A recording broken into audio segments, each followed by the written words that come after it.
Hey guys, today I'm going to review the LEGO set 76131, the Avengers Compound Battle. This set has 699 pieces, was released in April 2019, and went for $100.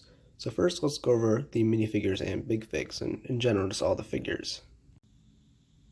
First is, of course, Iron Man, who comes in the set, of course, because it's a big Marvel set. He has a lot of golden printing, especially on his sleeves or in general arms. I like a lot of the detail printing, but of course it doesn't matter too much for me. The face print is, I'm pretty sure, the same as last year's from the Avengers Infinity War sets. You can just take that off. You have the alternate expression. Just put this back on. That's kind of how it looks, like that. And the main thing is you have these Power Blast pieces along with these two pieces that represent him flying. And in the set, these Power Blasts, you can kind of shoot them out like that. Next is Nebula, who, this is the only character in the Quantum Realm suit besides the Ant-Man, but this is only like a minifigure. Again, the Quantum Realm suit is the same as a lot of the other figures. Even though I had to review most of the other sets are small, it's $20 set. This is the same, I think this is a different face print, I'm not 100% sure, because the last time we got her was in the 2017 Guardians of the Galaxy Volume 2 sets. Nothing else, just printing that as in cheaper minifigures. You also have Captain Marvel, which is the same version from the Captain Marvel standalone set. But I don't care for that set at all, so this is the other way to get her. I'm very mixed on her character in the Marvel Cinematic Universe, but this is an okay minifigure. It could have maybe some light printing, but I do like the Power Blast used.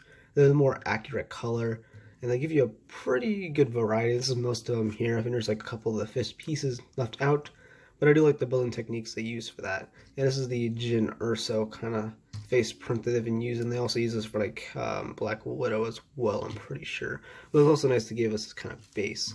And also have this little Ant-Man, who's the other kind of little figure. They give you two of him, which is really nice. And he has, for a small figure, has pretty detailed printing, I will say. But that's about it for him. Next is this Hulk minifigure, or figure really, because he's a big fig. I like this one a lot compared to the other Hulks, as not only is this the first, regular Hulk we've gotten since 2015, this one has him smiling, which looks a lot better.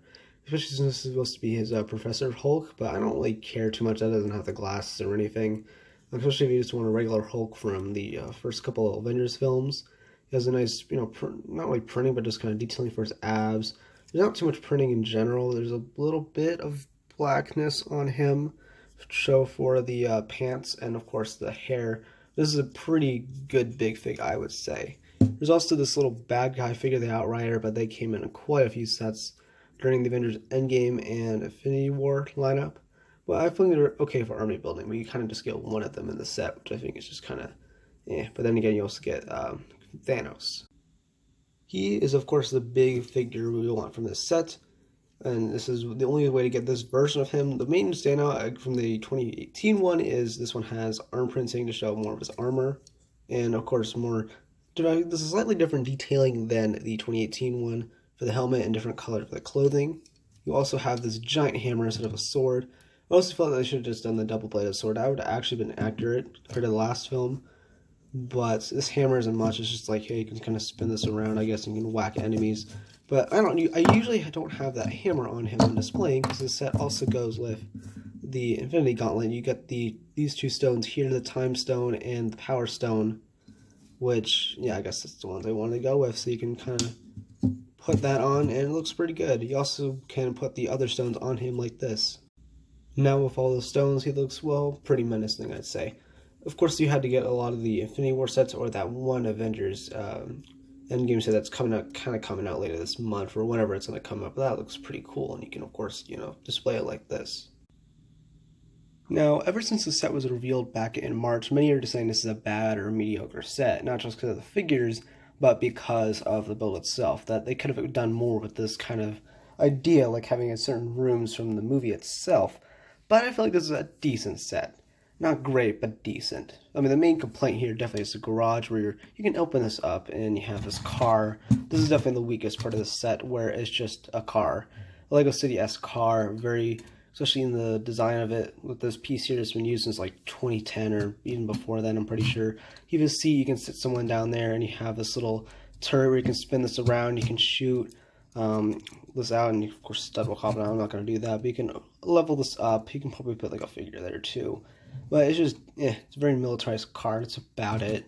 And you can fit that in there. It's literally the interior. It's just room for that. And there's a door there. And you can put this back in there. Moving this around, there isn't too much going on here. There's a satellite, which is in this orangish color, which is coming to other sets, but I don't know. I mean, you can kind of level this up and spin this around here. Of course, you can't hit that, but that's mostly what it does. I don't like how they did this, though. I mean, you can kind of just slam that down specifically on there. These two panel-ish pieces can have more stud shooters on it, which is quite a few of those kind of gunmetal gray studs in it, because quite a few of the play features revolve around that. Very basic wall build. These kind of remind me of old Lego City sets, not like that old, but those from like 2010, 2012. But that is kind of nostalgic to me in a way, because I like those kind of sets. The little stopper here, just specifically where you want to put it. Kind of level it in there, and of course this is what it looks like from the back. So these kind of parts here are what connect the two parts of the building. Not really much actually to the garage, except on this side, where you have a tool rack. You have this Walrus piece, which I liked when they introduced this back around 2012 or 2013. It was 2013 in one of the minifigure series. I think it was Series 11 or something. You have a wrench and a crowbar, and then a little buzzsaw. And that's about it. You can actually kind of take this off if you want, but it mostly stays onto that welder's thing there. Of course, you have a rampway leading up to the helicopter. This helicopter really doesn't do much for me. I mean, you can open this cockpit part up here. You can sit a figure. You have a control panel that has a sticker on it. Mostly to fire these off, you can shoot one at a time.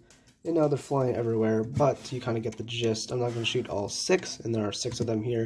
You can spin the blade. I never really liked it when they only have 2 blades. I don't know. You have this design here, a weapon rack holder on both sides, along with this kind of exhaust part, fire extinguisher, and another one of Nebula's katanas. And this is the design on the back. Nothing else, really. You can kind of put that back on top, and that kind of slides in. And that's a big sticker there for the Avengers logo, if you're wondering. The only other part of the garage really worth remembering is this. You can open the garage door, which again reminds me of Lego City sets, especially like police stations or fire stations. And you can lift that. I usually prefer to have it like this, but I think it looks okay like that. So the better side of this building is, of course, this side here with the big windows and all that. This is some kind of, I guess, an entryway to how you get in, a little code. Of course, you can open that door. This, of course, also reminds me of like a police station. Here's the interior. I might as well go over that before finishing the exterior. You walk in, there's this kind of computer thing here. I guess it's a computer. I like, it's not printing, but the sticker, but it's using that book piece from Next to Nights that was introduced there, along with the standard kind of laptop-ish computer keyboard build. This can kind of spin around. I guess it's just kind of there. I don't care for that. You, of course, also have these window pieces, which very much remind me of a Lego City set. You can open this up.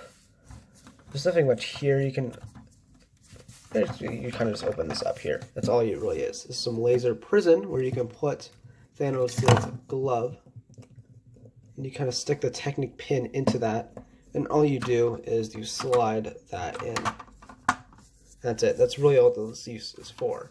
And I guess you're trying to get the glove back, even though that doesn't really happen in the movie with this laser specifically, but where Hawkeye is kind of handling it. And this glove isn't even in the movie until like for the first half an hour. But of course I'm spoiling it for you, but I'm sure everyone's seen the film. You can take that back out and put the glove back over here. It's some flat tile and a window, so I guess the villains can see where the glove is. That's literally the first floor, but I like the second floor much better. This is the somewhat area where they can meet. It's a bunch of drinks, which I think is great because, you know, this is obviously alcohol. You have 2 guns, one that Nick Fury, actually both of Nick Fury has used, but there's this one here and then a blaster one from Galaxy Squad. And you can, of course, put this back for the table. It's just resting on this piece here, but you gotta make sure you fit it in right. There you go. Very kind of difficult, but there's also these chairs which don't rotate, but they're just kind of there. Which you can probably see a couple of figures. These windows can open up like that, which is fine. They're definitely design-wise, along with the roof, which of course has these spring-loaded shooters, which I like a lot better than the stud shooters, where you kind of just aim and fire. And these move very well. You can twist them around, up, down, and I was using the shield piece from Star Wars, which I think is nice. Has these kind of vinyl pieces and that kind of detailing there. Apparently, you can put the Hulk right here. That's what it shows on the box. That's kind of, that doesn't really work too well. I guess like that, but you have to get it in a good pose, and I guess you can have Hulk hanging from the ceiling for the meeting. The only other feature of this set is you can have put a figure here and have them go over to the helicopter and of course the stairs. Again, nothing much here. This is just to connect the two parts of the building, and of course these are the drinks. The only other details to kind of go over for the set is this kind of big logo for the Avengers logo here. This is what the gun looks like from the front. Just a couple of the details, just showing a different view, and this is how that door kind of works. I think it's an interesting way to do it, but I don't know. I think in general they could have done a better design for the set overall, but I still like it. Overall, I think this is a really underrated set. Sure, the couple of the minifigures are kind of just okay, and the Thanos minifigure isn't that unique. I still think this is an interesting set. The vehicles are kind of course, just meh itself, but I like the main build here. The garage is okay. I mean, it's mostly just a lot of battle space, and there are some decent play features, and in general, a couple of figures here are great, including Hulk, Iron Man, and the tiny Ant-Man. And also cool that you get the Infinity Gauntlet. So thank you guys for watching this review, and bye guys.